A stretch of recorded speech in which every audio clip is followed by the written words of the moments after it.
It all started at 10:30 in the morning, a time when mornings can be calm and peaceful.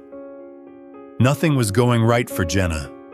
She was a regular, disciplined woman who took a shower every day, got dressed, and started her day in the best possible way. The morning she woke up was no different. She got in the shower, and the water refreshed her skin. However, as the bathroom filled with steam, a sharp clicking sound broke the silence. The distinctive sound of a camera shutter. Jenna's eyes suddenly opened wide, and her heart began to race. She looked around, trying to figure out what was happening. There was nothing there. A camera sound? She must be imagining things. Maybe she hadn't fully woken up yet. She shook her head and tried to focus, but the clicking sound came again, this time louder. She turned around and checked everywhere. The windows were locked. The cupboards were empty. There was no one there. No one at all. But that feeling, the feeling that she wasn't alone, crept into her bones, cold and suffocating. Her hands trembling, she hurriedly got dressed. When Gina went outside to go to work, she felt a presence behind her, invisible but undeniable. Someone was following her, right behind her. She quickened her pace and plunged into the crowd. She didn't dare turn around. When she finally looked over her shoulder, there was nothing there. Still, the chill didn't go away. Hours passed. Night fell. Gina returned home. She tried to convince herself that it was all in her head. She took another shower to relax, but then, that terrifying sound. She jumped out of the shower, wet and sweaty, and ran to grab her phone, but it wasn't there. Panic overwhelmed her. Then she saw the wall. Photos. Countless photos taken without her knowledge. Her private moments had been exposed. Her scream tore through the night. She ran to the landline, but it wasn't there. Her breath caught in her throat. Then she heard the doorbell ring. Her neighbor had come. She was worried but calm. She asked her curiously if she was okay. Jana told her everything. Her neighbor called the police. Hours later, the police arrived. They searched everywhere, behind the frames, in the ventilation ducts, and found hidden cameras everywhere. But there was no clue or evidence as to who had placed them. Jana thought her nightmare was over, but then her neighbor started visiting her more often. Very often. Jana tried to set boundaries. The man got angry and attacked Jana. He tied her up, and Jana was helpless. The man whispered terrible words into Jana's ear.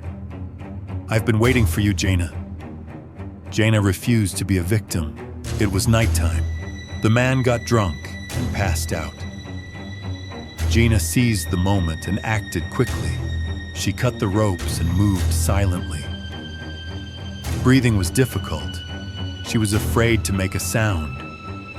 She crawled to the open window, jumped out, and started running. She didn't know where she was going. She was just running to save her life. She reached the police station.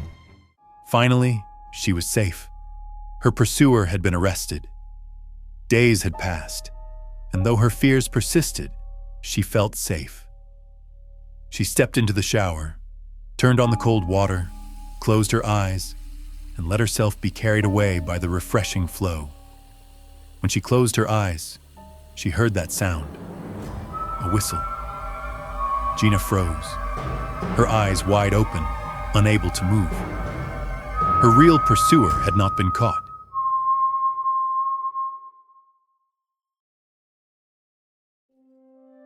The darkness behind the curtain. It was 5:30 in the morning. There was no reason for Adnan to wake up so early. There was no alarm. There was no noise. He hadn't had a bad dream. He just opened his eyes in bed and felt completely awake. The sky outside was still dark. just beginning to turn blue. Everything was quiet. Feeling sweaty after a warm night, Aiden decided to take a shower. He didn't need to turn on the main light. The dim light coming from the hallway was enough.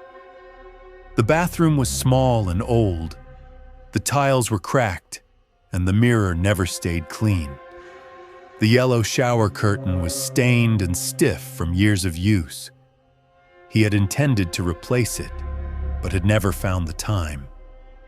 He turned on the faucets. The water began to flow with a muffled sound. Then the hot water began to flow. Steam immediately began to rise. Aiden stepped inside and closed the curtain behind him. The warmth was soothing.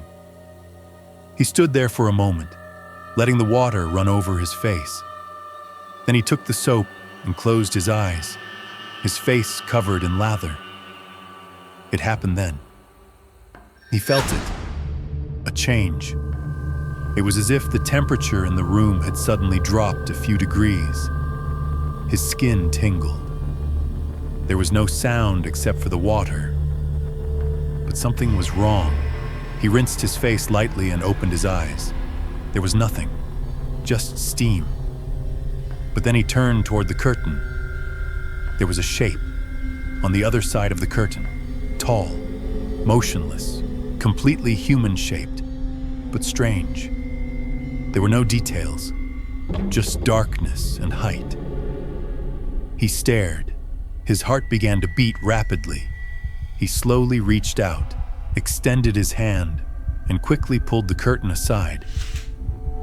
There was no one behind the curtain. The bathroom was empty. The air was filled with steam. He whispered to himself, "Okay. Calm down." He stepped back under the hot water. He covered his face with foam again. His eyes closed, and that feeling came back, even stronger, as if he were being watched, as if something had entered the room with him. He forced himself to ignore it. He told himself it was stress, sleep, nothing else. But when he opened his eyes, the darkness was closer, right next to the curtain. It wasn't moving. It wasn't breathing. It was waiting. Aiden's lips trembled. He didn't speak. He reached for the faucet. It wasn't turning. The knob was stuck. The water kept flowing, getting warmer. And then, the curtain moved, very slightly, as if long fingers were holding the edge. Aiden took a step back, slipping slightly on the wet tiles. He turned slowly toward the curtain. The curtain hadn't opened, but now there was a gap, just an inch. That was enough.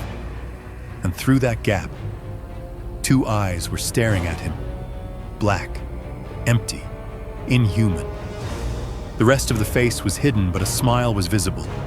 The teeth were very sharp. There were too many of them. It was as if a wide smile was staring at him from behind the curtain. Aiden's body froze. He couldn't move. The creature did not speak. It did not breathe. It just watched. Through that small opening, Aiden blinked once. The curtain moved a little more. The creature's face tilted, still mostly hidden. And then it whispered,